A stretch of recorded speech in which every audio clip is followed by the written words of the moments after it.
¿Qué tal? Buenas tardes, bienvenidos nuevamente a un video más. Hoy es 7 de septiembre del 2022 y en esta ocasión estaremos hablando de los libros apócrifos. ¿Alguna vez te has cuestionado por qué la Biblia católica tiene más libros que la Biblia evangélica o protestante? En este video vamos a ver qué son los libros apócrifos, por qué razón no se incluyeron en la Biblia evangélica y también al final de este video comentaré en específico sobre el libro de Enoc, que no está en la Biblia y sin embargo fue mencionado por el apóstol Judas en su carta. Pienso que es un tema sumamente interesante y estoy seguro que nos servirá para aprender, tanto tú como yo, un poquito más sobre la Biblia. Aquí tengo una Biblia evangélica que contiene 66 libros desde Génesis hasta Apocalipsis y tengo una Biblia católica de bolsillo que contiene 73 libros. Existe una diferencia de 7 libros que no están en nuestra Biblia evangélica o protestante y a ellos se les llama deuterocanónicos o apócrifos. Tanto católicos como evangélicos coincidimos en la doctrina de que la Biblia es sin lugar a dudas la palabra de Dios y sin contradicciones y que ella fue inspirada por el Espíritu Santo. Ambos, católicos como cristianos, creemos firmemente que Dios tocó el corazón de los escritores a través del Espíritu Santo, los inspiró para escribir y traernos la palabra de Dios a toda la humanidad. La cuestión aquí se encuentra en los 7 libros que están en la católica pero que no están en la protestante y ellos son Primera y Segunda de Macabeos, Tobías, Judith, Baruch, Sabiduría y Eclesiástico o Siracea. Ahí hay escritos históricos de ficción, de sabiduría, de profecía, etc. Sin embargo, esos libros se les conoce comúnmente como apócrifos porque simplemente no hay evidencia de que fueran inspirados por Dios y por lo tanto no se les puede dar un valor sagrado. ¿Sí? Según los expertos, la primera vez que se añadieron estos libros a la Biblia fue en el año de 404 después de Cristo. Sin embargo, aunque fueron parte de esa Biblia, siempre se supo entre los maestros y eruditos que no eran escrituras inspiradas y por lo tanto solo se le podían tratar a esos libros desde una óptica con un valor histórico sin darle el mismo valor que a los libros inspirados. ¿Sí? Sin embargo, luego comenzó un diálogo que se convirtió en polémica para que fueran quitados estos libros de la Biblia, ya que al no ser inspirados no tenían por qué formar parte del canon sagrado. En realidad fue Martín Lutero el hombre usado por Dios para resaltar los errores de la religión tradicional y de esta manera buscar a Dios solo a través de la fe. Se enfocó junto con otros eruditos en traducir la Biblia a varios idiomas, pero solamente se tradujeron los libros canónicos, es decir, los inspirados por el Espíritu Santo, y así se dejó fuera a los otros 7 libros. Por este motivo, la Iglesia Católica se reunió en el año 1546 en el Concilio de Trento para de alguna manera combatir las doctrinas del protestantismo y así aprovechar y reafirmar nuevamente que esos libros, esos 7, sí eran parte de las escrituras inspiradas. Desde entonces, la religión católica ha usado la Biblia con 73 libros, enseñando que ellos sí son inspirados, y los evangélicos, por otro lado, pues hemos usado la Biblia que solamente trae los 66 libros. La razón por la cual no creemos que estos libros sean inspirados por Dios es porque, en primer lugar, ellos mismos dan a entender en sus escritos que no son inspirados por Dios. Tal es el caso del escritor de Macabeos, ¿sí? Que termina su segundo libro de una forma, pues digamos que muy poco espiritual o no inspirada, y se atribuye a él mismo toda la autoría de la obra literaria, y él dice: si salió bien, pues qué bueno, eso es lo que yo buscaba, y si no salió bien, bueno, pues es lo mejor que pude hacer. Aquí abajo de este video lo voy a editar, voy a poner exactamente lo que dice el escritor de Macabeos para que tú vayas y busques la cita bíblica y no me creas a mí, ¿sí? Cualquiera que haya leído la Biblia completita de pe a pa y luego lee esos libros apócrifos, nota la manera de escribir que es muy distinta a de los libros inspirados. Y en segundo lugar, los judíos, a través de los cuales vino la salvación y las escrituras, entre ellos, desde hace siglos atrás, se sabía que esos libros no eran inspirados. Ellos siempre los consideraban como libros históricos, como parte de su herencia cultural, pero nunca le dieron un valor sagrado. Tampoco Jesús ni los apóstoles hablaron de estos libros como inspiración divina. Y finalmente, no creemos que sean parte del canon divino porque contienen enseñanzas que contradicen la palabra de Dios. En estos libros hay enseñanzas que dan pie a falsas doctrinas, como por ejemplo la oración por los muertos, ¿sí? El purgatorio, las indulgencias, la justificación por obras, etcétera, etcétera, etcétera. Todas estas cosas son falsas doctrinas que no están apoyadas en ninguna parte de la Biblia, ¿sí? Un ejemplo de esto es ver cómo el libro de Tobías, uno de estos 7 libros apócrifos, supuestamente un ángel le dice a un joven que para detener el ataque de un espíritu maligno, de un demonio, se debe quemar el corazón y el hígado de un pescado. Pero eso es hechicería.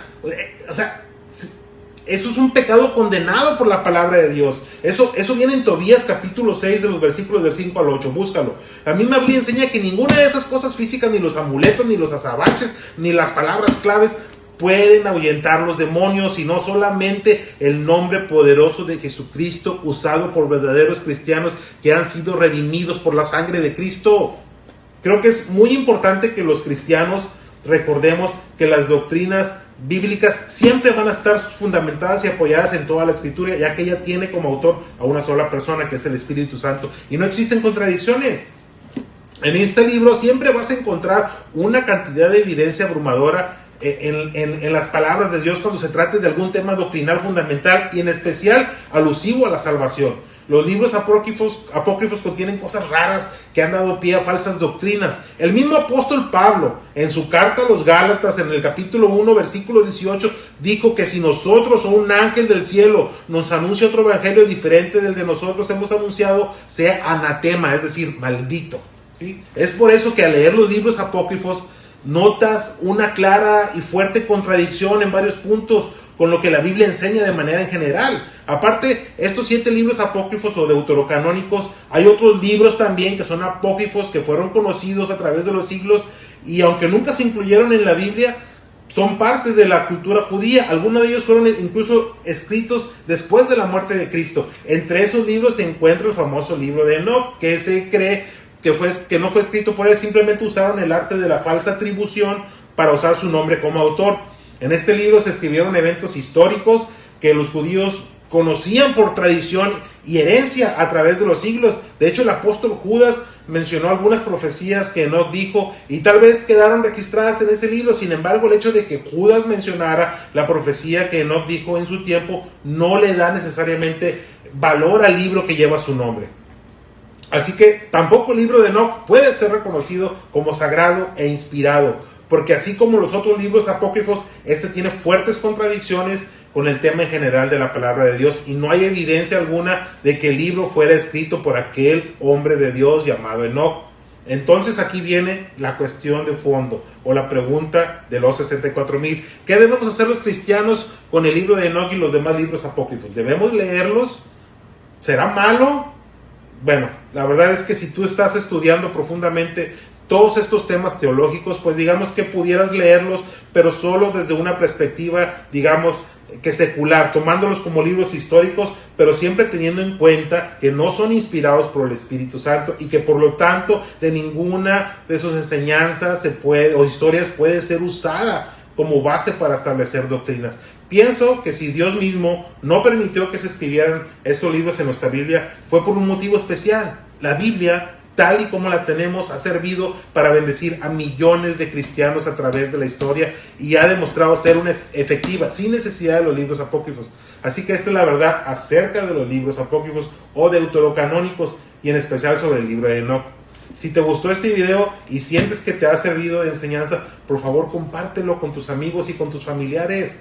¿Sí? Y no me voy a despedir de este video sin antes hacerte la misma pregunta que comúnmente les hago en mis videos, y es: ¿y tú ya naciste de nuevo? Recuerda que fue nuestro Señor Jesucristo que dijo en Juan capítulo 3 versículo 3: de cierto te digo, que el que no naciere de nuevo no puede ver el reino de Dios. No estoy hablando de religión, estoy hablando de que te atrevas a tener una relación personal con Dios a través de nuestro Señor Jesucristo. ¿Sí? Despójate de todas esas enseñanzas, costumbres y tradiciones que tienes tan arraigadas y que te impiden tener una relación personal con Dios. Todas esas enseñanzas de la religión muerta solo te apartan de la verdad. Jesucristo dijo: yo soy el camino y la verdad y la vida. Nadie viene al Padre sino por mí. También dijo: yo soy la luz del mundo. El que me sigue no andará en tinieblas, sino que tendrá la luz de la vida. ¿Por qué es necesario nacer de nuevo?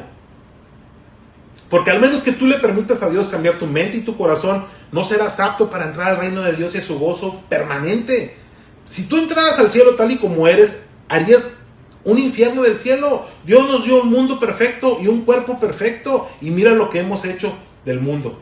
Nosotros fuimos los que rompimos nuestra comunión con Dios, cuando nosotros nos permitimos escuchar y obedecer a otra voz que no fuera la de Dios. Y por eso entró la muerte a este mundo. Y por eso entró,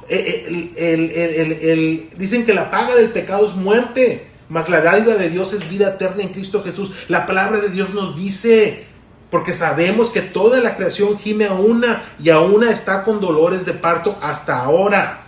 ¿Sí? Esta es la consecuencia del pecado en el mundo. Tú vas a decir, ¿qué culpa tengo yo de la decisión de Adán y Eva? Pues déjame decirte que si tú o yo hubiéramos sido los que hubiéramos estado en el jardín del Edén, el ridículo hubiera sido mucho mayor. Pero gracias a Dios por nuestro Señor Jesucristo. Porque por cuanto la muerte entró por un hombre, también por un hombre la resurrección de los muertos, dice su palabra. ¿Sí? Te vuelvo a preguntar, ¿y tú ya naciste de nuevo? Dios te está invitando a que te atrevas a tener una relación personal con Él. Él te está haciendo esta invitación que viene en Apocalipsis 3:20. He aquí yo estoy a la puerta y llamo. Si alguno oye mi voz y abre la puerta, entraré a Él, cenaré con Él y Él conmigo. Ya sabemos lo que pasa cuando tú le abres la puerta de tu corazón a Jesús. ¿Sí? Eres hecho una nueva creación. Eso viene en 2 Corintios 5:17. Eres hecho hijo de Dios. Eso viene en Juan 1:12. Eres sellado con el Espíritu Santo. Eso viene en Efesios 1:13. ¿Qué estás esperando? Olvídate de todas esas tradiciones, todas esas religiones, todos esos mandamientos de hombre, todas esas cosas que traes tan arraigadas.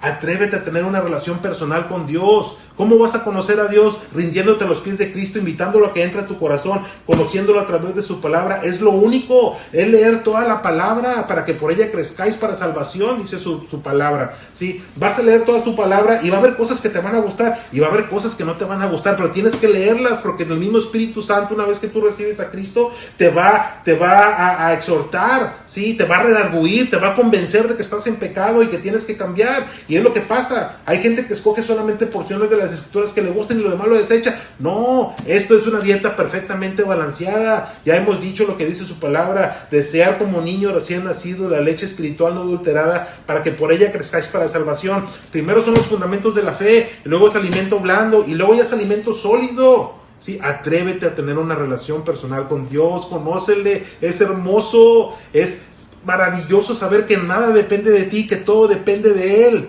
¿Sí? Espero que te sea de bendición este video. Te deseo lo mejor. Bendiciones.